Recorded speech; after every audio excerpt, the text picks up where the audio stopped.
എല്ലാവർക്കും നമസ്കാരം. കുട്ടികൾക്കൊരു ചങ്ങാതിയിലേക്ക് സ്വാഗതം.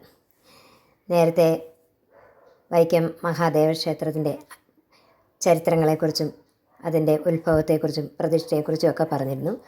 ഇന്ന് ഞാൻ പറയാൻ പോകുന്നത് വടക്കുപുറത്ത് പാട്ടിൻ്റെ ഉത്ഭവത്തെക്കുറിച്ചാണ്. ഒരു വ്യാഴവട്ടത്തിൽ ഒരിക്കൽ, അതായത് 12 വർഷത്തിലൊരിക്കലാണ് ഈ പാട്ട് നടത്തുന്നത്.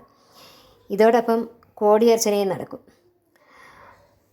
വ്യാഘ്രപാത തറയ്ക്ക് മുമ്പിലെ പ്രത്യേക മണ്ഡപത്തിൽ കോടിയർച്ചന 12 ദിവസം നടത്തും.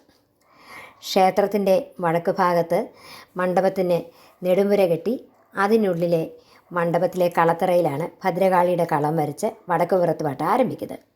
ഈ കഴിഞ്ഞ ഏപ്രിലായിരുന്നു വടക്കുപുറത്ത് പാട്ട്. ഇപ്പം കഴിഞ്ഞതേ ഉള്ളൂ. ഇനിയും 12 വർഷങ്ങൾക്ക് ശേഷമായിരിക്കും വടക്കുപുറത്ത് പാട്ട് വരുന്നത്. 1925 വടക്കുപുറത്ത് പാട്ട് മുടങ്ങിയായിരുന്നു. പിന്നീട് കുറച്ച് നാളുകൾക്ക് ശേഷം ക്ഷേത്രത്തിൽ ചില അനിഷ്ട സംഭവങ്ങളൊക്കെ നടന്നു. പിന്നീട് ദേവപ്രശ്നം നടത്തി. ദേവന് അവിടെ പല അനിഷ്ട സംഭവങ്ങളുണ്ടായിട്ടുണ്ട് എന്നതിനാൽ പ്രായശ്ചിത്തം നടത്തി. അങ്ങനെ വീണ്ടും വടക്കുപുറത്ത് പാട്ട് ഏതാണ്ട് 40 വർഷങ്ങൾക്ക് ശേഷമാണ് പുനരാരംഭിച്ചത്. ഇതിൻ്റെ ഐതിഹ്യത്തിനെക്കുറിച്ച് പറയുന്നത്, ഒരിക്കൽ വസൂരി രോഗം പിടിച്ച് വൈക്കത്താകെ വൈസൂരി രോഗം പടർന്നു പിടിച്ചു. ദിവസം പ്രതി രോഗവും മരണവും വർദ്ധിച്ചു. അപ്പോൾ വടക്കുംകൂർ മഹാരാജാവ് അതിനുവേണ്ടി പ്രതിവിധി ആരാഞ്ഞു. പ്രശ്നത്തിൽ ഭദ്രകാളി പ്രീതി മാത്രമാണ് പ്രതിവിധി എന്നറിഞ്ഞു. ഉടനെ രാജാവ് കുടുംബദേവതയായ കൊടുങ്ങല്ലൂർ ഭഗവതി ക്ഷേത്രത്തിലെത്തി 41 ദിവസം ഭഗവതിയെ പ്രാർത്ഥിക്കാൻ തീരുമാനിച്ചു. 41ാം ദിവസം രാജാവിന് ദേവിയുടെ ദർശനമുണ്ടായി.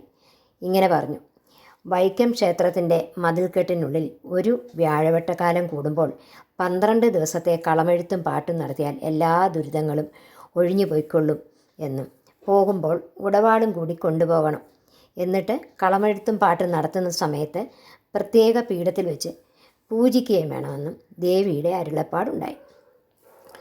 പിറ്റേ ദിവസം ക്ഷേത്രത്തിലെത്തിയ രാജാവിനോട് വെളിച്ചപ്പാട് കലിതുള്ളിക്കൊണ്ട് പറഞ്ഞു: ഇന്നലെ സ്വപ്നത്തിൽ വന്നത് ഞാൻ തന്നെയാണ് എന്ന് പറഞ്ഞ് ആ ഉടവാൾ നൽകി.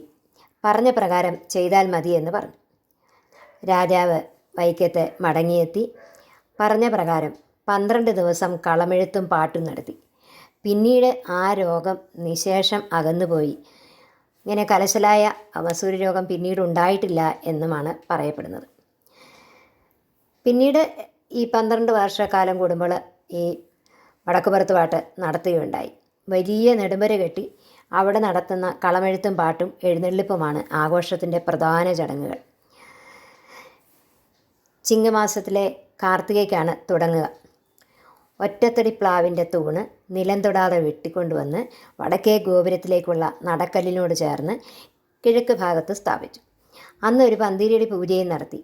തന്ത്രി പൂജിച്ച വാളും പട്ടും നൽകി വെളിച്ചപ്പാടിനെ നിയോഗിക്കും. ചേക്കാട്ടും കുടുംബത്തിലെ പുരുഷന്മാർക്കാണ് ഈ അവകാശം നൽകിയിരുന്നത്.